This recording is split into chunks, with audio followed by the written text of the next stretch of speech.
तो दोस्तों, अगर आप बीएड की पाठ्यक्रम के किसी भी वर्ष में किसी भी सेमेस्टर में एनरोल्ड हैं, आपको कोई समस्या हो रही है आपके कोर्सेज को पूरा करने में, नोट्स बनाने में, आंसर कैसे लिखना है या किसी प्रकार की भी समस्या, असिस्टेंट और गाइडेंस या 1-to-1 इंटरेक्शन के लिए आप मेरे बैचेस को ज्वाइन कर सकते हैं।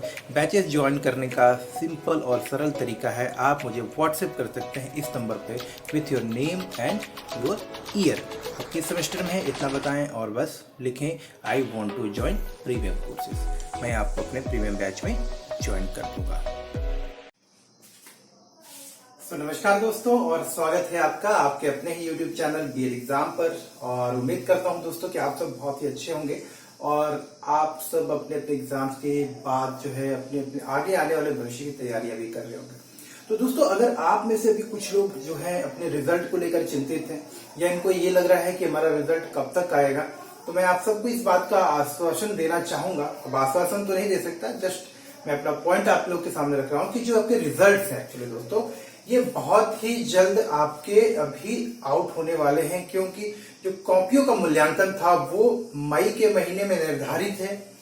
तो जो पहला काम है वो तकरीबन कंप्लीट हो चुका है। आपके मार्क्स जो हैं वो अभी यूनिवर्सिटी को भेजे जा चुके हैं। तो बहुत ही जल्द कभी भी जब जो बेसिक फॉर्मेलिटीज होती हैं, जैसे कि आपके मार्क्स को आपके कॉलेज के साथ में मैच करना, उसके बाद में आपके इंटरनल मार्क को अपडेट करना, इस तरह की जो चीजें हैं एक बार जब वो हो जाएंगी तो आपकी वो सारी जो रिजल्ट को अपलोड करने की प्रक्रिया होती है वो तैयार हो जाएगी और आप देखेंगे कि जून में कभी भी आपका रिजल्ट आ सकता है। करीब आप एक निर्धारित तारीख लें तो तकरीबन आप ऐसा मान सकते हैं कि 15 तारीख के बाद से कभी भी रिजल्ट आपका आ सकता है। तो देखते हैं क्या होता है। बाकी तो आप देख रहे हैं कि रिजल्ट आने की कोई निर्धारित तारीख हम बिल्कुल भी नहीं बता सकते जब तक कि यूनिवर्सिटी ना चाहे, लेकिन अनुमानित समय है कि जून में जो है आपका रिजल्ट आ सकता है। तो आइए आज हम इस वीडियो को स्टार्ट करते हैं। और इस वीडियो को स्टार्ट करने का उद्देश्य यही था कि जो 4th सेमेस्टर है हमारा, हम इस सेमेस्टर में अब जो है एक विधिवत तरीके से जो है, जैसा कि हम पहले भी करते आ रहे हैं, सिस्टमैटिक तरीके से हर एक टॉपिक को कवर करेंगे ताकि आपका सिलेबस जो है एग्जाम से पहले और सही समय पर पूरा हो पाए। तो आज का जो हमारा टॉपिक है वो है पूर्वांचल यूनिवर्सिटी के 4th सेमेस्टर का बीएड के पाठ्यक्रम से, और ये है हमारा लैंग्वेज अक्रॉस द करिकुलम, यानी कि पाठ्यक्रम में भाषा। जी हाँ दोस्तों, तो आज के इस वीडियो में हम लोग समझने का प्रयास करेंगे और मैं आपको समझाने का प्रयास करूंगा कि आखिर पाठ्यक्रम में भाषा या भाषा एवं पाठ्यक्रम है क्या। हमें लैंग्वेज अक्रॉस द करिकुलम यानी कि करिकुलम और लैंग्वेज, इन दोनों को आपस में जोड़ने की जरूरत क्यों पड़ी। आपने देखा होगा दोस्तों कि जो आपको सिलेबस दिया गया है, आपके बीएड के पाठ्यक्रम में भी जो चीजें आपको पढ़ाई जा रही है, हर एक विषय का अपने आप में कुछ महत्व होता है। इसी तरह से जब पाठ्यक्रम और भाषा यानी कि लैंग्वेज अक्रॉस द करिकुलम, पाठ्यक्रम में भाषा, ये विषय हम पढ़ते हैं, तो इसके पीछे भी एक सुनिश्चित और एक सोची समझी रणनीति है जिसकी पूरा होने पर आपको एक अच्छा रिजल्ट मिलता है। आपके टीचर बनने की जो प्रक्रिया है इसमें आपको बहुत मदद मिलती है। तो आइए इसको समझने का प्रयास करेंगे कि आखिर पाठ्यक्रम और भाषा किस तरह से आपस में संबंधित है, और पाठ्यक्रम में भाषा का समावेशन करने से, पाठ्यक्रम में भाषा को इंक्लूड करने से एक स्टूडेंट को, एक छात्र को, एक टीचर को और पूरे जो सामाजिक व्यवस्था है, पूरी जो शैक्षिक व्यवस्था जिसको बोलते हैं एजुकेशनल सिस्टम, इस एजुकेशन सिस्टम को क्या बेनिफिट मिलने वाला है, तो थोड़ा समझते हैं। सबसे पहले दोस्तों हम देखते हैं इस विषय के नाम के ऊपर। तो जैसा कि आपको नाम सजेस्ट कर रहा है, यहां लिखा है लैंग्वेज अक्रॉस द करिकुलम, अर्थात कि पाठ्यक्रम में भाषा, यानी कि जो भी आपका पाठ्यक्रम है उसमें भाषा को हम लोग समझने वाले हैं। लैंग्वेज अक्रॉस द करिकुलम यानी कि करिकुलम में जो लैंग्वेज है हम उसके बारे में बात करने वाले हैं। अब वो कैसे मिलेगा, कहां कहां मिलता है, वो सारी चीजें अभी हम लोग डिस्कस करेंगे। तो देखिए दोस्तों, लैंग्वेज अक्रॉस द करिकुलम या पाठ्यक्रम में भाषा, ये जो विषय है अगर आपको पढ़ाया जा रहा है तो इसके कुछ निश्चित उद्देश्य है, इसके कुछ प्रमुख कारण है, कुछ आवश्यकताएं हैं शिक्षा व्यवस्था की जिसके कारण अलग से इस विषय को पढ़ाया जाए। अन्यथा आप तो विषय की शिक्षा लेते ही आप हिंदी, इंग्लिश और जो आपके रीजनल लैंग्वेज होती हैं उनको भी आप अध्ययन तो कर ही रहे हैं। इसके अलावा पाठ्यक्रम में आप अन्य विषयों का अध्ययन तो कर ही रहे हैं, फिर हम अलग से इसको क्यों पढ़ते। तो पहला प्रश्न होता है कि what do you mean by language across the curriculum, या पाठ्यक्रम में भाषा से आप क्या समझते हैं? तो इस प्रश्न को जानने का प्रयास करेंगे, इस प्रश्न के उत्तर को समझने का प्रयास करेंगे। तो देखिए दोस्तों, जैसे कि यहाँ ये दो शब्दों के योग से बना है, भाषा और पाठ्यक्रम। पाठ्यक्रम मैंने आपको बताया कि किसी भी ट्रेनिंग व्यवस्था की, किसी भी एजुकेशन सिस्टम की, जैसे कि कोई क्लास होता है, क्लास 5, 6, 7, 8, इसी तरह से आपका बीएड का पाठ्यक्रम, इसी तरह से इंजीनियरिंग का पाठ्यक्रम होता है, इसी तरह से हर एक प्रोफेशनल कोर्स हो या फिर आपका जो फॉर्मल या नॉन फॉर्मल होता है, औपचारिक अनौपचारिक, किसी भी प्रकार का अगर शिक्षण कार्यक्रम है, प्रशिक्षण कार्यक्रम है, उसका अपना एक निश्चित पाठ्यक्रम होता है। पाठ्यक्रम का मतलब होता है वो निश्चित क्रम जिसमें कि हम जो ट्रेनिंग की व्यवस्था है या जिस चीज को हम सीखने वाले उसको एक क्रम से सीखते हैं। जैसे कि चैप्टर वाइज चैप्टर आपका एक पूरा सिलेबस होता है। तो पाठ्यक्रम, अब यहां पर पाठ्यक्रम अगर आप समझ गए तो आपको यह समझना पड़ेगा कि ये सिलेबस क्या है, सॉरी माफ करिएगा, भाषा क्या है। तो आपने ये देखा होगा कि पाठ्यक्रम है, किसी भी पाठ्यक्रम को आपको समझने के लिए कोई एक मानक भाषा, कोई एक स्टैंडर्ड लैंग्वेज का आपको इस्तेमाल करना पड़ता है। आप देखेंगे, आप जो भी चीजें पढ़ते हैं, जो भी चीजें सीख रहे हैं, इवन हम लोग जिस भाषा में बात कर रहे हैं, तो एक निश्चित भाषा का प्रयोग कर रहे हैं हम लोग, या तो हिंदी या इंग्लिश का प्रयोग कर रहे हैं। तो इसलिए आप देख रहे हैं कि अगर आप बात करते हैं किसी भी शिक्षा व्यवस्था की, किसी भी पाठ्यक्रम को पढ़ने की या समझने की बात जब आप करते हैं, मतलब कि आपको उसके साथ में भाषा को जोड़ना ही पड़ेगा। तो आप जब पाठ्यक्रम की बात करते हैं तो आपको भाषा को जोड़ना पड़ेगा, आप ज्ञान की बात करते हैं आपको भाषा को जोड़ना पड़ेगा, आप कौशल सीखने की बात करते हैं आपको भाषा जोड़ना पड़ेगा, आप किसी चीज की समझ को बढ़ाना चाहते हैं आपको भाषा सीखना पड़ेगा, आप कोई नया चीज सीखना चाहते हैं, कोई रिसर्च करना चाहते हैं, कोई नई खोज करने वाले हैं, उस चीज की रिसर्च के बारे में जो आपकी जानकारी है उसको आप स्टोर करेंगे, उसके आप रिकॉर्ड बनाएंगे, उसको आप अपने थीसिस लिखेंगे, अपने विचारों को लिखना है। तो ये सारा काम कहाँ होगा, कैसे होगा? ये होता है भाषा के माध्यम से। इसीलिए जब भी शिक्षा की बात होती है, सीखने की बात होती है, प्रशिक्षण की बात होती है, अधिगम की बात होती है, तो भाषा एक अनिवार्य बात होती है जिसको कि हम साथ में लेकर चलते हैं। तो इसीलिए भाषा और पाठ्यक्रम एक दूसरे के अभिन्न हिस्से हैं। बिना भाषा के आप किसी पाठ्यक्रम को नहीं समझ सकते और बिना पाठ्यक्रम को लिए मतलब हमको भाषा की जरूरत भी, मतलब ये दोनों एक दूसरे के अभिन्न हिस्से हैं और इसको हम लोग अभी और विस्तार पूर्वक समझने का प्रयास करें। तो अभी मैं आपको ये बात तो समझा पाया कि अगर किसी भी पाठ्यक्रम को समझना, किसी भी सिलेबस को आपको पढ़ना है, कोई ट्रेनिंग आपको करनी है, कुछ भी आपको अगर सीखना है, कोई नया कौशल, कोई स्किल सीखनी है, तो उसको आप किसी न किसी भाषा के प्रयोग के माध्यम से ही पूरा करते हैं। आपको चाहे वो प्रशिक्षक हो, चाहे आपके टीचर हो, चाहे आपसे कोई एक्सपर्ट आदमी हो, चाहे विशेषज्ञ हो, वो आपको किसी न एक भाषा विशेष में ही, किसी एक भाषा का प्रयोग करके ही आपको वो चीजों को समझाता है। अब जैसे कि मैं आपको हिंदी में बता रहा हूँ, आप जब टीचर बन जाएंगे तो आप अपने स्टूडेंट को हिंदी या इंग्लिश या जिस भी भाषा के आप शिक्षक होंगे आप उसमें को समझाएंगे। तो भाषा जो है शिक्षा की व्यवस्था की, भाषा जो शिक्षा प्रणाली है उसका एक अद्वितीय हिस्सा है। मतलब बिना भाषा के आप शिक्षा की प्रणाली को पूरा कैसे करेंगे? भाषा चाहे कोई भी हो, इंग्लिश हो, हिंदी हो, फ्रेंच हो, जर्मन हो, पोर्टुगीज हो, कोई भी भाषा, लेकिन भाषा के बिना शिक्षा पूरी नहीं हो सकती। इसीलिए हम लोग लैंग्वेज अक्रॉस द करिकुलम के ऊपर विशेष जोर देते हुए इसको समझने का प्रयास करते हैं और इसीलिए पाठ्यक्रम में भाषा एक अलग से विषय के रूप में आपको पढ़ाया जा रहा है, क्योंकि एज ए शिक्षक आपको भी इसके महत्व के बारे में समझना चाहिए कि आखिर पाठ्यक्रम में भाषा कहाँ कहाँ देखने को मिलता है, पाठ्यक्रम में भाषा का क्या महत्व है, पाठ्यक्रम में भाषा अगर है तो वो किस तरह से पाठ्यक्रम के प्रभाव को बढ़ाने में, पाठ्यक्रम की गुणवत्ता को बढ़ाने में, जो टीचर सिखाने का प्रयास कर रहा है उसको और बेहतर करने में किस तरह से मदद करता है। तो देखेंगे इंपॉर्टेंट बात है। तो मुझे लग रहा है कि आप ये तो समझ गए होंगे कि भाषा और ज्ञान एक दूसरे के पूरक है। भाषा के माध्यम से ही ज्ञान आता है और ज्ञान के लिए आपको भाषा का प्रयोग करना है। तो ये आप समझ गए कि ये दोनों एक दूसरे के पूरक हैं, एक दूसरे के अभिन्न हिस्से हैं। इसमें से कोई एक चीज हटा दे तो आप सीख नहीं सकते। भाषा सिर्फ है तो आपको ज्ञान नहीं मिलेगा और सिर्फ ज्ञान के लिए आप भाषा के बिना आप सीख नहीं सकते, क्योंकि आपको जो है कोई ना कोई उसको सिखाए। एक मुख्य रूप से बात कर रहे हैं, एकदम से ऐसा सटीक बात नहीं, लेकिन आप इसको समझ सकते एकदम अपुण्य से। और तो जब आपको सीखना होता है, कोई ज्ञान लेना होता है, तो आप क्या करते हैं, अनुभव ग्रहण करते हैं। अब अनुभव जो आप सीखते हैं, समझते हैं, वो क्या करते हैं, आप अपनी भाषा में उसको समझते हैं, उसको अपनी भाषा में जो आपको अनुभव होता है उसको लिखते हैं, उसका रिकॉर्ड मेंटेन करते हैं, अपनी जो आपकी समझ है उसका एक डायरी मेंटेन करते हैं ताकि आप उसको आगे इस्तेमाल कर सकें। समझ, किसी भाषा के माध्यम से ही आपको चीजें समझ में आती हैं। अगर मैं आपको अभी बता रहा हूं, अगर मैं इस भाषा में नहीं बोलता, किसी अन्य भाषा में बोलता जो कि आपको नहीं समझ में आती, तो आपको वो समझ नहीं आए।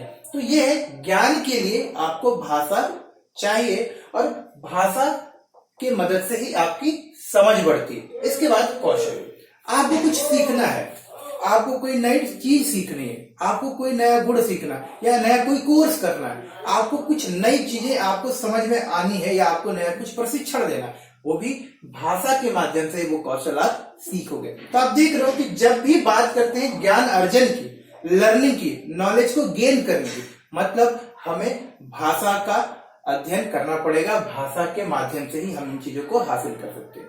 तो इसीलिए कहा जाता है कि पाठ्यक्रम में भाषा के महत्व को समझना है। और इसी कारण जब हम देख रहे हैं कि कुछ भी सीखना समझना है, शिक्षा के जो भी प्रोडक्ट होते हैं, बोलते हैं ना कि शिक्षा के माध्यम से हमको जो भी मिलता है उसके लिए, उस चीज को प्राप्त करने के लिए हमको भाषा और भाषा के महत्व को, भाषा के ज्ञान को भी होना हमारे लिए आवश्यक है।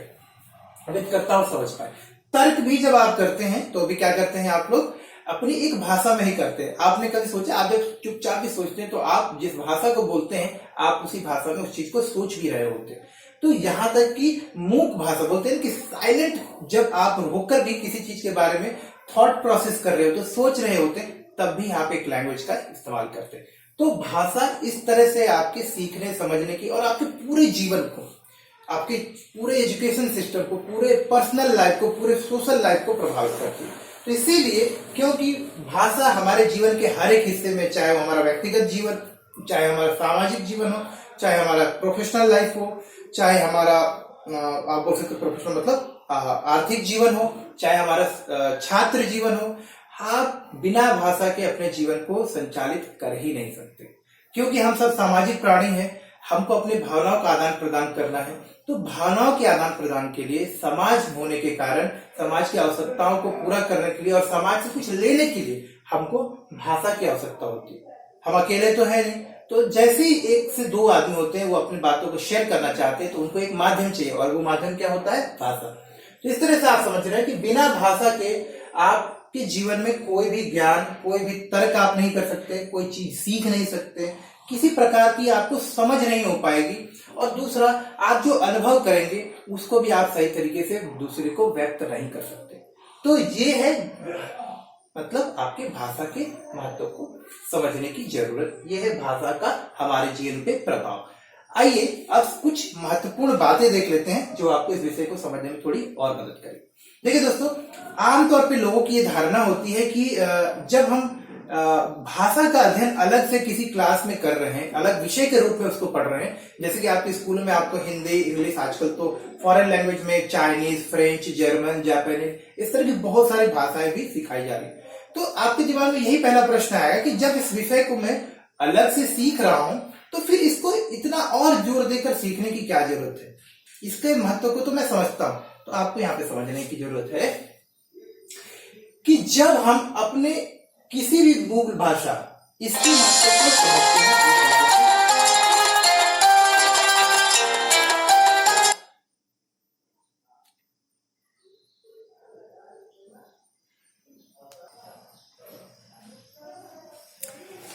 तो माफ करिएगा दोस्तों, कॉल को साइलेंट मोड पे करना भूल गया था और एयरप्लेन मोड पे भी नहीं।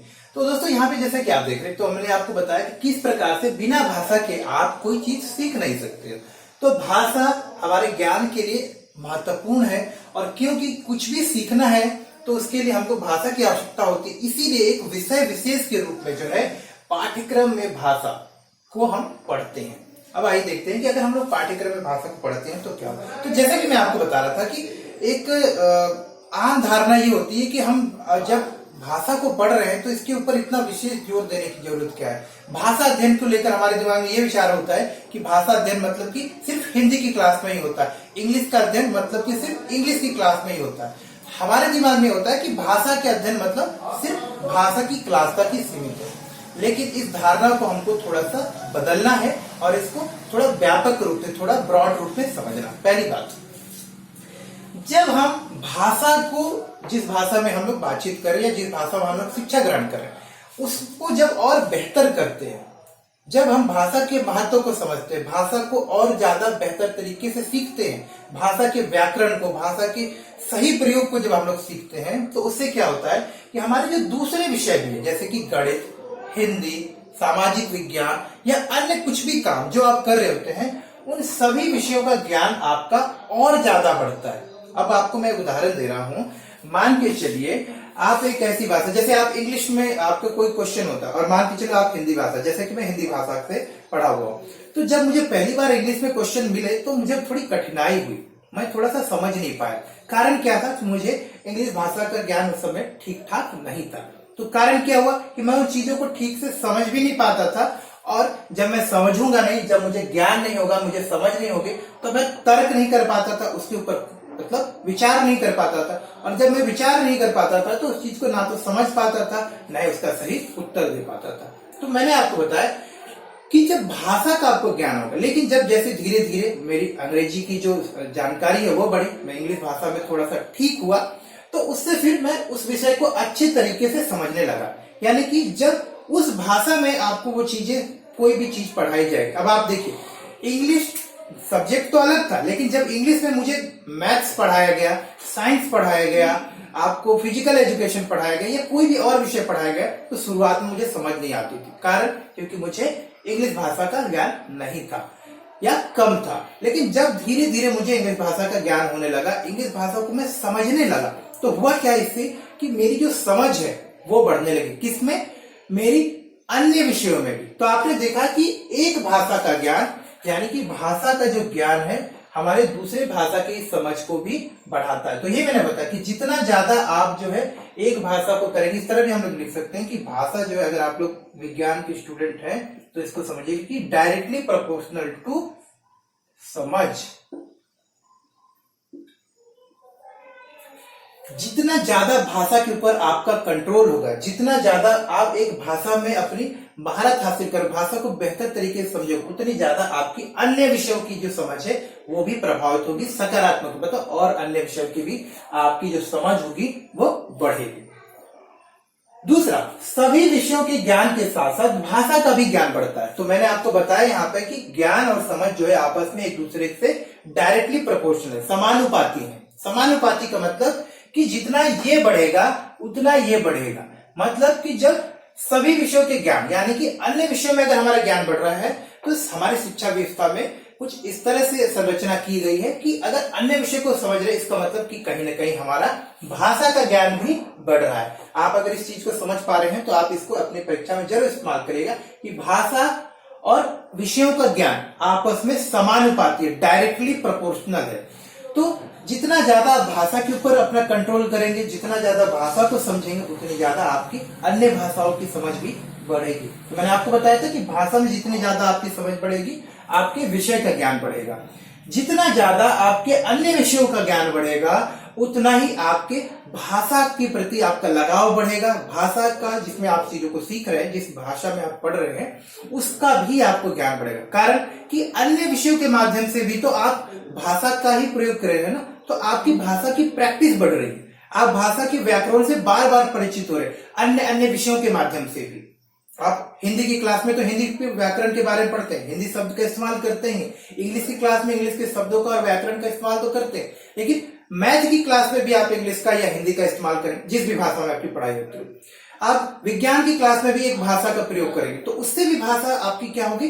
बेहतर होगी। आपको नए नए वर्ड सीखने को मिलेंगे। मैथ्स की क्लास में जो हिंदी के वर्ड है, जो सिर्फ मैथ में यूज होते हैं, वो आपकी वर्ड में, आपकी शब्दावली में जुड़ते चले जाएंगे। तो आप देखिए, आपकी शब्दावली, जो बोलते हैं शब्दकोश, वर्ड जो होते हैं, वो आपकी बढ़ेगी। आपका जो वर्ड बैंक है वो बढ़ेगा। तो आप बिल्कुल इस बात को समझ, जैसे जैसे भाषा का आपका विकसित होगा, भाषा का विकास आप करेंगे, भाषा की समझ को बढ़ाएंगे, उतना ज्यादा आपकी अन्य विषयों की समझ भी विकसित होगी। और ये साधारण सी बात है, बहुत ही साधारण बात है कि जितना आपको समझना है उतना आपको उस भाषा को समझना पड़ेगा। अब देखिए लिटरेचर है, इंग्लिश लिटरेचर में कई बार बहुत ही कॉम्प्लिकेटेड शब्द लिखे होते हैं, पोयम लिखा होता है। जैसे हिंदी के भी कहावतें होती हैं, मुहावरियां होती हैं, लोकोक्तियां होती हैं, आपके उपभ्रंश होते हैं, भ्रंश होते हैं। तो ये कई बार क्या होती है, इस जो भाषा में दी होती है कई बार हमको ठीक से समझ नहीं आती।